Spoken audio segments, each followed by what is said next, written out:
and welcome to this episode of Happy Baking. My name is Erin Jeanne McDowell, and in this episode, I'm gonna give you a step-by-step tutorial of my all-time favorite pie dough, my all Buttah Pie Dough made with my extra flaky method.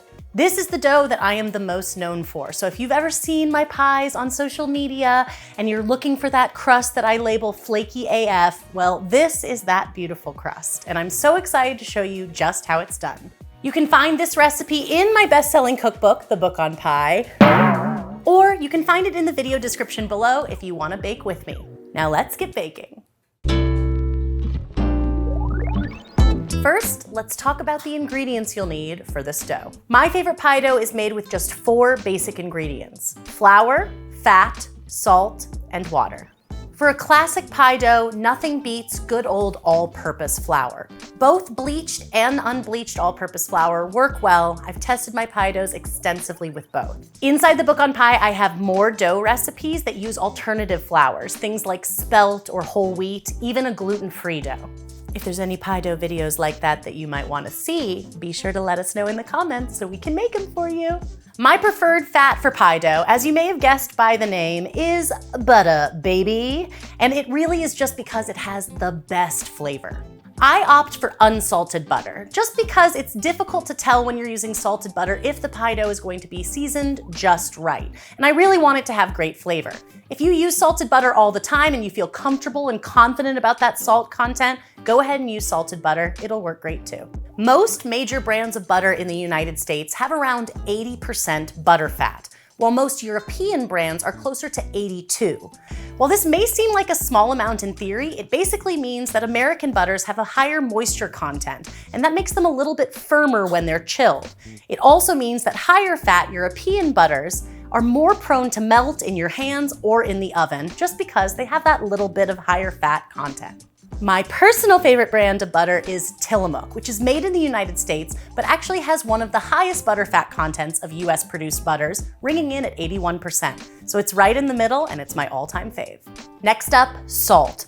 A little bit of salt in your baked goods makes a huge difference. Just like we want to season all things savory, it's important to season your baked goods too.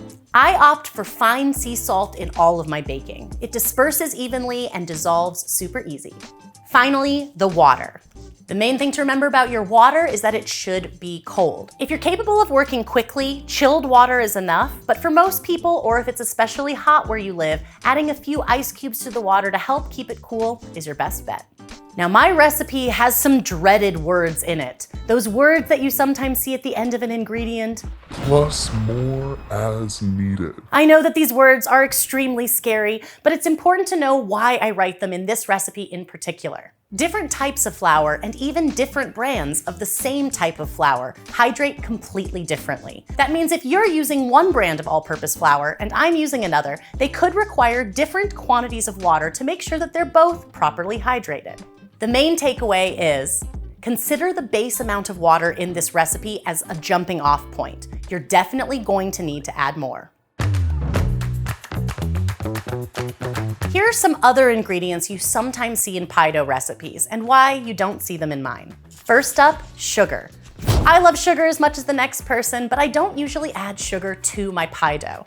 The reason is I use the same base recipe for both sweet and savory pies, and also because I really like that pies are all about that balance of being not too sweet. But if you crave a little sweetness, you can add 1 tablespoon or 13 grams of granulated sugar to a single crust pie dough recipe. 2 more ingredients you're not gonna see listed in my recipes are vodka and vinegar. Both contribute a nominal amount to hydration, but evaporate differently in the oven to help leave the crust more crisp. They can also help to keep it a little more tender. With practice, you can achieve a super flaky pie dough without either of these additions. So I really like to focus on the technique and method for getting it right using just the basics. In this house, we like to save the vodka for drinking. Let's talk about mixing the pie dough. Today, I'm mixing a single batch of the dough, enough for a single crust pie. But you can easily double this recipe too if you want to make a double crust pie or multiple pies. But heads up, I never make more than 4 times this recipe at once because it can get a little bit tricky to get that hydration just right with any batch bigger than that. Okay, first up, let's cut our butter into cubes, always with my bench knife. And first I cut the butter in half lengthwise, the whole stick. Then I rotate it, so the cut part is down here now. I'm gonna cut it in half again lengthwise. So basically I've cut the whole stick of butter into quarters, and then I can just work my way down. And I've got perfect cubes. Well, maybe not perfect, but perfectly good cubes. So let's add our salt to the flour. Just a little bit of salt because we're just making a single crust. And we'll give that a little whisk to combine. Then I'll start adding my cold cubes, and I'm separating each cube as I drop it into the butter because I want each piece to get fully coated in flour. Now I'm gonna move all the pieces of fat kind of to one side of the bowl with loose flour in the other side, and I'm gonna start to cut the fat into the flour by squishing it between my fingers and thumbs. First, I'm just gonna do this one time to each piece of fat, and then I'll keep working back through to get it to the desired size. The goal is really to get nice flat shards, kind of like this. And then you also have to keep tossing them to make sure they're well coated in flour the whole time. I've done it to each piece one time, so I'm tossing to make sure it's really well coated. Now I'm gonna keep working, cutting that butter into the flour, and I'm gonna end up with a variance of textures. Some pieces will be a little smaller, but I want the largest visible pieces for this dough to be the size of walnut halves. See, you got some smaller pieces. They're all nice and flat, but the bigger pieces are about the size of a walnut half.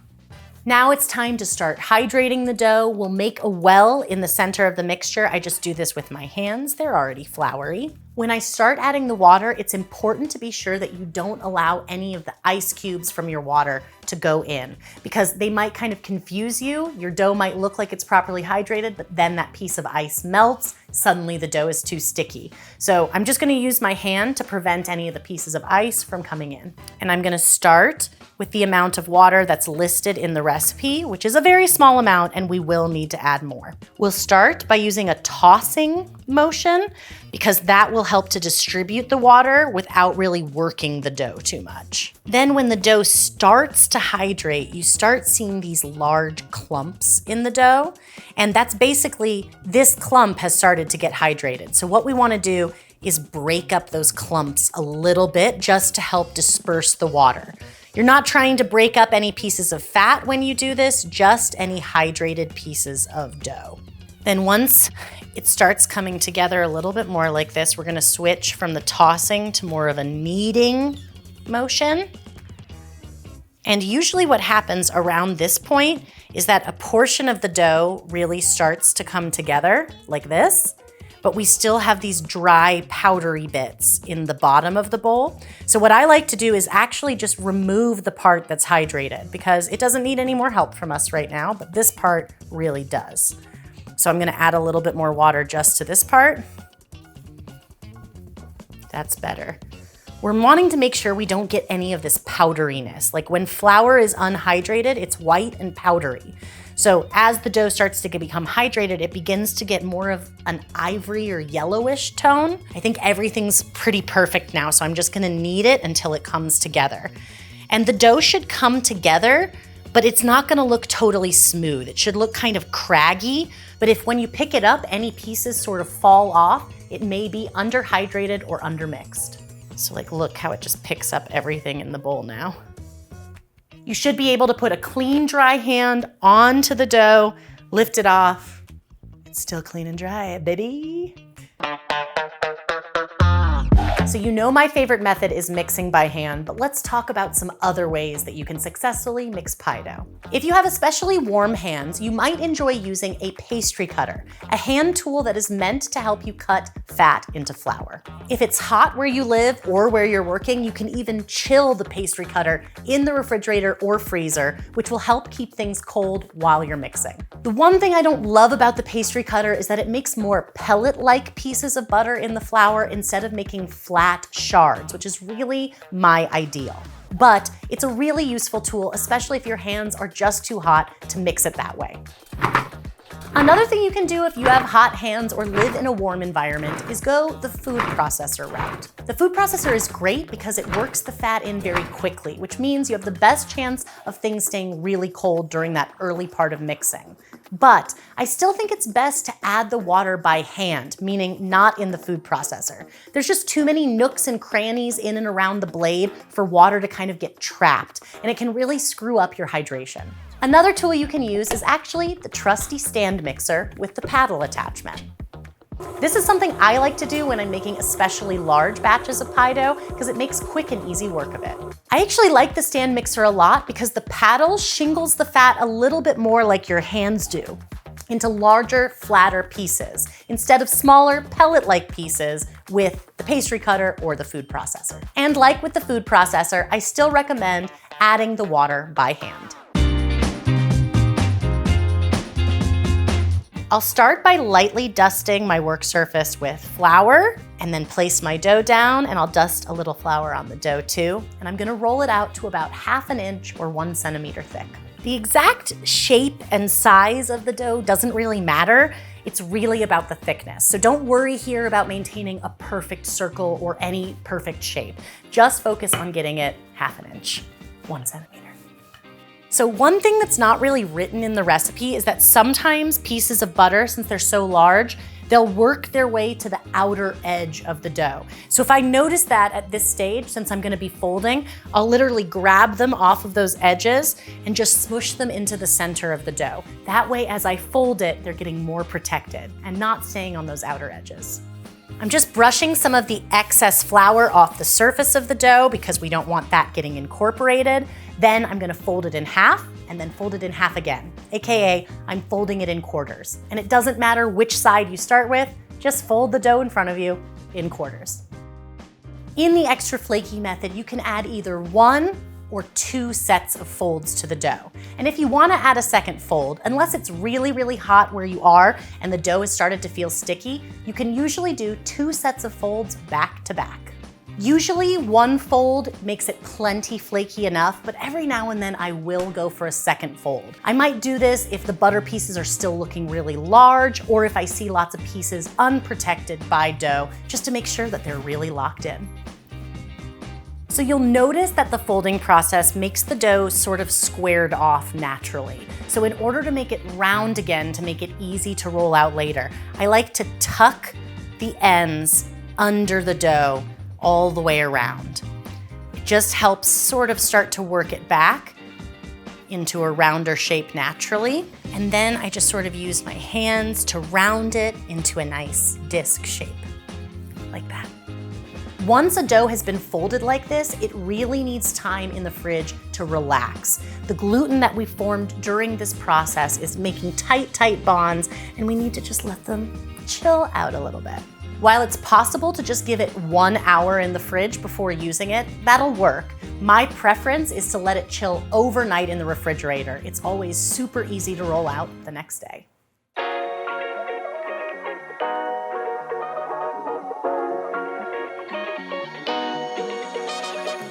Thanks so much for joining me for this episode where we made my favorite all Buttah Pie dough with my extra flaky method. You can see these pies in front of me. Here is the dough ready in the pan, and I also have the cranberry orange pie from the book on pie here to show kind of what the crust looks like after baking. And of course, you can see it all over my social media, on Instagram, on TikTok. Check it out there. You can find more recipes and pie tips like these in my cookbook, The Book on Pie, available wherever books are sold. And if this episode inspires you to get baking, be sure to let me know in the comments. I love to know what you're making in your kitchens. Until next time, wishing you lots of happy pie baking.